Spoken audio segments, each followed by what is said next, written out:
Gubernur Jawa Barat Deddy Mulyadi dilaporkan ke Bareskrim Polri Jakarta. Pelaporan ini buntut program pengiriman anak yang dianggap nakal ke barak militer.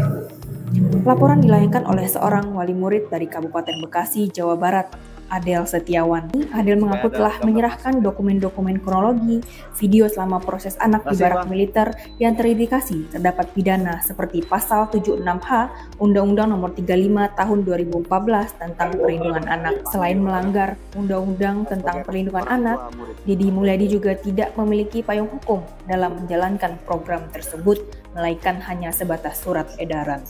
Sebenarnya salah satu pasal nih ya, yang kami masukkan itu di Undang-Undang Perlindungan Anak, di pasal 76H itu, kan jelas-jelas melarang pelibatan anak-anak untuk kegiatan militer. Pasal 76H, itu pidana, ancaman hukumannya 5 tahun. Nah itulah salah satu pasal yang kami masukkan. Ini kan udah berbau-bau militer, melibatkan anak-anak. Nah, kurang lebih seperti itulah yang perlu dikaji oleh Bareskrim. Dan saya sampaikan ya pada semuanya, berbagai upaya yang diarahkan pada diri saya, baik kritik, saran, bully, nyinyir, atau upaya untuk mempidanakan diri saya, gak usah ditanggapi dengan emosi. Kita hadapi dengan rileks saja, mungkin mereka lagi mencari perhatian. Dan bagi saya, meyakini apa yang dilakukan adalah upaya-upaya mencintai seluruh rakyat Jawa Barat. Selamat pagi, siang, sore, dan selamat malam kepada rekan-rekan sekalian. Selamat datang kembali bersama saya Hans Sinwa ya, dalam ngobrol-ngobrol bersama ya. Kali ini kita ditemani oleh rekan kita Bang Herbas. Halo Bang. Halo Hans, apa kabar? Alhamdulillah kabar saya baik. Gimana kabar Bang Herbas sendiri? Baik, sangat baik. Ada kabar apa nih di Republik kita nih? Ya, sebelumnya ya, kita sebelum masuk ngobrol-ngobrol ya, suara saya terdengar jelas ya, Bang? Terdengar. Oke, siap. Nah, kali ini kita akan ngobrol-ngobrol terkait kebijakan kontroversial Gubernur Jawa Barat Kang Deddy Mulyadi ya. Terkait kebijakan yang mengirimkan anak-anak dengan perilaku menyimpang ke barak militer sebagai bagian dari program pembinaan. Nah, saya ada pertanyaan kepada Bang Herbas ya. Sebenarnya apakah kebijakan tersebut sudah tepat? Khususnya tujuan untuk mendidik anak-anak lebih disiplin dan memiliki karakter.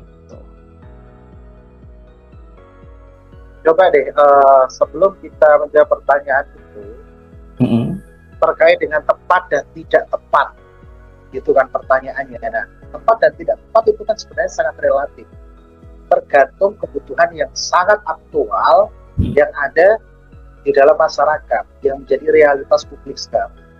Nah, coba deh kita amati bareng-bareng. Kira-kira di lingkungan sekitar kita masih ada nggak anak yang tawuran? Kira-kira masih ada nggak anak yang mengarah perilakunya ke tindakan kriminal, menggunakan senjata tajam, begal orang? Iya. Kira-kira masih ada nggak? Masih ada Bang. Hal-hal kayak gitu masih ada. Nah, dari sudut pandang itu kita bisa mengambil sebuah kesimpulan sebenarnya, apakah kebijakan ini tepat dan tidak tepat. Nah, realitasnya sampai sejauh ini itu semua kan masih terjadi. Tidak ada langkah konkret kan? Tidak ada langkah konkret untuk pencegahan. Kalau tindakan represif seperti penegakan hukum itu kan ada, ya kan? Betul. Pidana yang dilakukan anak di bawah umur, saatnya mereka di bawah 18 tahun. Tetapi apakah itu cukup efektif? Harus ada korban dulu. Nah, kalau harus ada korban dulu, baru dilakukan penegakan hukum. Nah, bagaimana mewujudkan perlindungan hak atas anak sesuai perintah Undang-Undang Perlindungan Anak? Nah, itu yang menjadi pertanyaan besar untuk menjawab tepat dan tidak tepatnya, Hans. Kan seperti itu. Nah, coba deh, kebijakan ini yang dikeluarkan oleh Gubernur Jawa Barat, ini kan dilakukan di wilayah Jawa Barat. Nah, tepat dan tidak tepatnya, itu kan harus yang menjawab masyarakat Jawa Barat. Iya dong. Nah, apakah program yang diadakan di barak militer itu mampu secara efisien mengurangi kriminalitas yang dilakukan oleh anak, atau dalam tanda kutip bisa melakukan pencegahan terkait dengan perilaku-perilaku yang menyimpang? Nah, itu kan alat ujinya. Setelah program itu selesai dilaksanakan, baru kita tahu apakah berdampak atau tidak. Nah, sehingga kita bisa mengetahui tepat atau tidaknya sebuah kebijakan setelah kebijakan itu kan dilakukan. Kan begitu. Nah, sekarang coba Hans, kita lihat konten di dalam pelaksanaan kegiatan di barak militer tersebut, kan begitu. Nah, apakah di sana ada pendidikan penguatan karakter? Seperti apa pendidikan penguatan karakter? Apakah bangun pagi, terus berolahraga, terus mengenal hak-hak orang lain, mengenal regulasi yang ada di negara ini, mereka diajari nilai-nilai kebangsaan? Apakah itu bukan bagian dari pembentukan karakter? Saya kira itu bagian dari pembentukan karakter, dan saya pribadi sebenarnya melihat realitas yang ada karena memang terjadi penyimpangan anak-anak remaja yang tidak bisa teratasi sampai detik ini. Saya kira ini kebijakan efektif. Kebijakannya ini efektif, bisa dilakukan serentak. Tapi parameternya sekarang ya Jawa Barat, karena tidak semua provinsi kan menerapkan itu kan. Kan begitu. Yang sudah konkret dan aktual kan yang ada di Jawa Barat. Gitu. Tapi kan Bang, program ini. Tapi kan ya Bang, kebijakan ini kan menimbulkan kontroversi ya, karena ada seorang orang tua siswa bernama Adel Setiawan, ya, dia mendatangi Bareskrim Polri dan melaporkan Gubernur Jawa Barat tersebut atas dugaan penyalahgunaan wewenang melalui kebijakan yang dianggap memaksa anak-anak menjalani disiplin militer, gitu. Nah, Adel menyampaikan bahwa meskipun anaknya tidak menjadi korban langsung ya, ia merasa perlu bertindak sebagai pencegahan agar kebijakan tersebut tidak diterapkan secara luas tanpa dasar hukum yang jelas. Gitu. Nah, akhirnya kan sebenarnya kan sejauh ini belum ada bukti konkret ya mengenai pelanggaran hak anak apa gitu yang dijamin oleh undang-undang yang telah dilanggar gitu. Nah, mungkin bisa gimana Bang Herman? Jadi begini ya. Jadi begini Hans. Tidak ada kebijakan yang tidak dikritik orang. Tapi tugas pemimpin memang harus membuat sebuah kebijakan konkret untuk problem solving, mengatasi masalah-masalah aktual. Kan seperti itu. Nah, terus kalau seandainya menjadi sebuah kontroversi, terus kemudian ada yang melaporkan tadi ya? Ada yang melaporkan. Ada yang melaporkan ya? Melaporkan apa? Tuduhannya apa? Kan begitu. Iya. Nah, apakah Gubernur Jawa Barat, Kang Deddy Mulyadi itu melakukan pelanggaran hanya karena melakukan pembinaan anak di barak militer? Kita harus tahu bahwa perlindungan hak atas anak itu secara umum dalam Undang-Undang Perlindungan Anak itu menjadi tanggung jawab pemerintah, baik pusat, pemerintah daerah, dan pemerintah kota. Artinya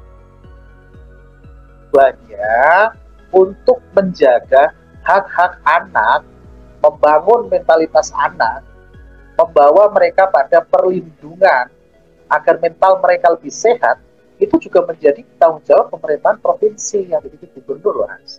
Itu dalam Undang-Undang Perlindungan Anak. Jadi pemerintah provinsi juga punya kewajiban untuk membuat sistem, membuat metodologi untuk melakukan hal-hal yang berkaitan dengan perlindungan anak.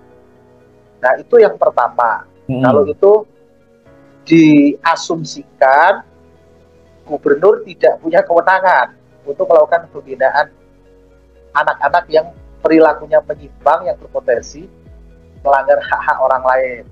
Kan begitu. Nah, terus kalau kita mau ngomong pidana, nah tujuannya dia melakukan pidana apa? Melakukan laporan atau menggunakan laporan tadi ya? Iya, laporan pidana. Nah, itu tujuannya dia apa? Nah, dugaannya itu ini Bang, penyalahgunaan wewenang melalui kebijakan. Nah, penyalahgunaan kewenangan melalui kebijakan itu apakah unsur delik? itu dia.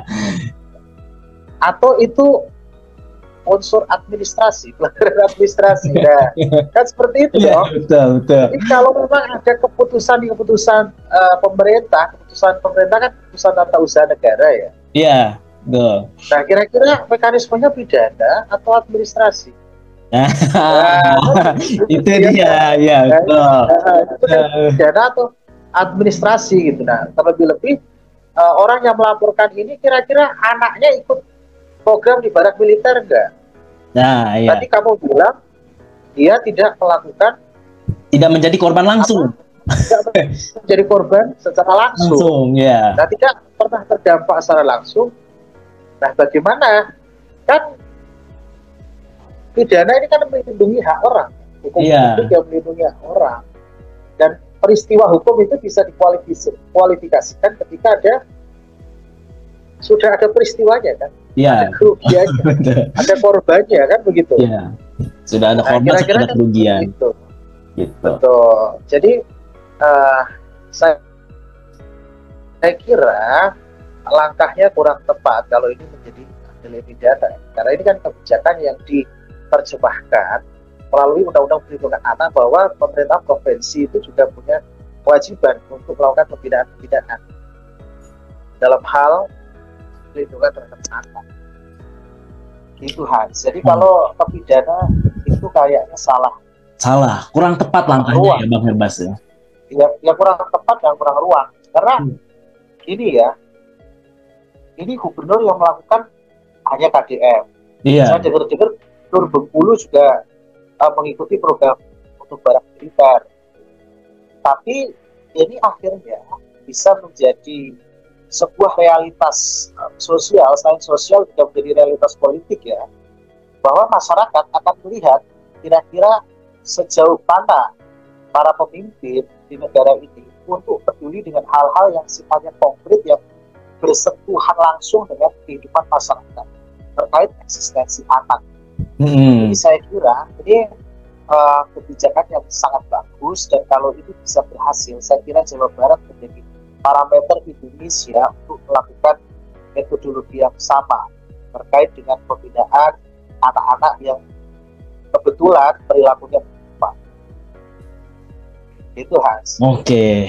Jadi saya kira dinamika itu bukan sebuah kontroversi, tapi yaitu realitas bahwa kebijakan itu tidak semua memang diterima orang. Tetapi ya aneh saja kita menghadapi masalah penyimpangan perilaku anak yang sangat begitu masif, tetapi ada kebijakan untuk mengatasinya malah dilaporkan pidana. Itu saya kira ya komedi juga gitu. Lucu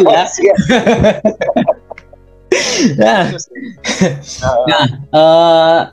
Berkaitan dengan kebijakan Kang Deddy Mulyadi tersebut ya, sebenarnya adakah evaluasi atau saran ya yang berdampak jangka panjang atas program ini kepada anak-anak? Gitu loh Bang Herbas, gimana? Iya, jadi begini Hans, karena sasaran tembak Kang Deddy ini kan yang selalu disasar para kritikusnya kan terkait dengan regulasi mana yang menjadi basis Kang Deddy Mulyadi ini untuk membuat kebijakan. Nah, ya itu dia, betul. Itu kan sasaran tembaknya kan gitu. Jadi, ya itulah realitas juga bahwa kita hidup di dalam negara hukum karena jadi semua keputusan itu memang selalu akan dipertanyakan dasar hukumnya apa. Pasti. Tapi kalaupun tidak ada aturan hukum yang secara ekspresif verbis gitu ya, menyatakan bahwa harus ke barak militer kan belum tidak memungkinkan itu dilarang. Jadi hal yang tidak diatur kan bisa jadi tidak terlarang. Begitu kan? Nah, cuma saya kira akan lebih efisien kalau ini menjadi program yang dilandasi dengan regulasi yang konkret. Bisa kalau taraf provinsi gitu ya, level provinsi bisa menggunakan perda gitu. saya kira akan lebih baik dan efisien karena yaitu konsekuensi kita hidup di negara yang berbasis pada hukum. Negara Indonesia kan negara hukum dan semua institusi. Jadi kadang kebijakan sebaik apapun kita juga harus mau tidak mau harus melewati prosedural pembentukan sebuah norma gitu ya sebagai proteksi kebijakan. Gitu Hans. Kalau tidak ada kebijakan yang secara eksplisit verbis norma yang menyatakan sangat konkret gitu ya, itu akan menjadi sasaran tembak untuk KDM ya, bukan Deddy Mulyadi. Karena secara politik itu bisa menjadi peluru untuk nge-shoot gitu ya. Untuk tembak dan mencari kesalahan walaupun tidak ada aturan yang melarang juga untuk program ke barak militer ini. Betul. Tidak ada larangan juga gitu. Tapi alangkah bagusnya itu dibuat regulasi setingkat perda gitu. Untuk Jawa Barat sebagai prototipe provinsi yang menggunakan metode tersebut. Artinya sebagai acuan kalau berhasil saya kira ini menjadi acuan provinsi-provinsi yang lain Hans. Bahkan bisa menjadi program prioritas nasional itu kalau KDM high level. Betul, ya. Kalau menurut saya pribadi ya Bang ya, langkah ini tuh saya pandang sebagai langkah yang tegas dan inovatif dalam menangani kenakalan-kenakalan remaja yang semakin di luar nalar gitu loh. Seperti tawuran, ya kan, bullying, bahkan cyberbullying sekarang ya, gitu kan. Nah itu di tengah krisis disiplin, lunturnya nilai tanggung jawab dan lemahnya, mohon maaf ya, peran keluarga gitu ya dalam menangani kenakalan remaja. Ini tuh langkah yang tepat gitu Bang. Betul. Ya kan? Ini langkah yang tepat. Karena kenapa? Karena barak militer itu kan bukan tempat penyiksaan ya. Barak militer itu bukan tempat penyiksaan, tetapi tempat pembentukan mental yang tegas dan tertib, serta membangun karakter yang disiplin gitu loh. Iya, betul. Sejauh kontennya seperti itu kan kita support gitu. Panjang untuk membangun karakter anak-anak. Cuma kita juga harus tahu Hans, anak-anak yang dikonotasikan nakal itu sebenarnya mereka juga manusia yang butuh treatment khusus gitu. Baik secara psikologi, lingkungan. Nah, itu yang akhirnya nanti akan membentuk mereka untuk menjadi pribadi-pribadi yang tentu berharga juga. Jadi konotasi negatif itu juga kadang membuat mereka menjadi tertekan gitu ya. Tertekan dalam anak nakal kan begitu kan. Tapi itu tanggung jawab bukan hanya pemerintah saja, tetapi saya kira masyarakat juga harus turut serta ambil bagian untuk memberikan pengawasan, laporan, bahkan penegakan hukum juga harus jalan. Betul, iya benar. Nah, cuma penegakan hukum ini kan langkah represif kan, langkah represif bukan langkah preventif, tapi kita memerlukan langkah-langkah preventif agar anak-anak yang nantinya menjadi subjek hukum yang sudah dewasa nantinya terbiasa dengan kebaikan yang telah dibangun by sistem tadi melalui barak militer, melalui apapun itu, saya kira ini akan menjadi langkah preventif yang bagus agar anak-anak jauh dari kriminalitas. Saya kira betul. Iya. Ini perlu kita dukung karena ini the first decision gitu ya, kebijakan yang pertama gitu ya untuk melakukan ini karena sistem pendidikan kita juga tidak mampu untuk menanggulangi, bahkan lembaga-lembaga pelindungan anak juga tidak mampu menanggulangi. Ini realitas karena faktanya memang di lingkungan kita, di sekeliling kita masih ada penyimpangan yang dilakukan oleh anak-anak bawah. Ini harus diperhatikan secara serius baik pemerintah pusat, daerah, tingkat provinsi maupun kota atau kabupaten. Saya kira itu sih Hans. Tapi kita perlu dukung kebijakannya karena ini bagus. Iya, betul. Saya kira ini akan membawa rekayasa sosial yang bagus untuk mengurangi kriminalitas. Iya. Jadi kan pemerintah kan memang punya kewajiban untuk membuat metodologi kan. Iya, betul. Melalui kebijakan hukum, sarannya tadi kan harus dibuat regulasi. Jadi kayak pendapat terus syukur lah, membuat dasar hukum. Law is the social of engineering. Untuk rekayasa sosial. Gitu. Oke, baik. Gitu, terima kasih banget ya ngobrol-ngobrolnya kali ini Bang Herbas ya. Sungguh aktif ya kita ya untuk membahas kebijakan dari Kang Deddy Mulyadi ini yang menimbulkan kontroversi tentunya ya. Iya, pasti. Tapi biasanya yang seperti ini itu akan menjadi perhatian publik karena ini isu-isu aktual. Iya. Langsung ya. Jadi itu tidak menjadi sebuah soal sepanjang mainstreamnya bagus. Bagus ya. Dan tujuannya memang sesuai untuk membentuk karakter anak yang disiplin gitu ya. Nah, ya. Gitu. Baik, terima kasih untuk ngobrol-ngobrol kali ini ya Bang Herbas ya. Kita menunggu kelanjutan dari bagaimana laporan orang tua tersebut kepada Kang Deddy Mulyadi gitu ya. Nanti untuk keberlanjutan kita bisa ngobrol-ngobrol lagi kali ya kalau ada kesempatan Bang Herbas.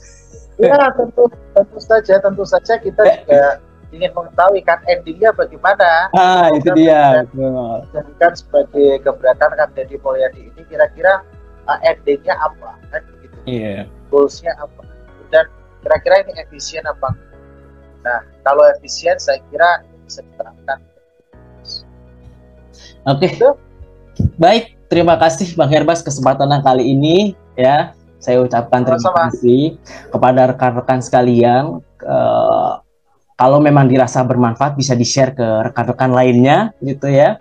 Bisa berikan like kepada kami dan juga subscribe untuk mendukung channel kita ya, channel saya gitu. Sebagai dukungan rekan-rekan sekalian gitu. Terima kasih ngobrol-ngobrolnya kali ini Bang Herbas ya. Nanti kalau ada kesempatan saya chat lagi nggak apa-apa ya?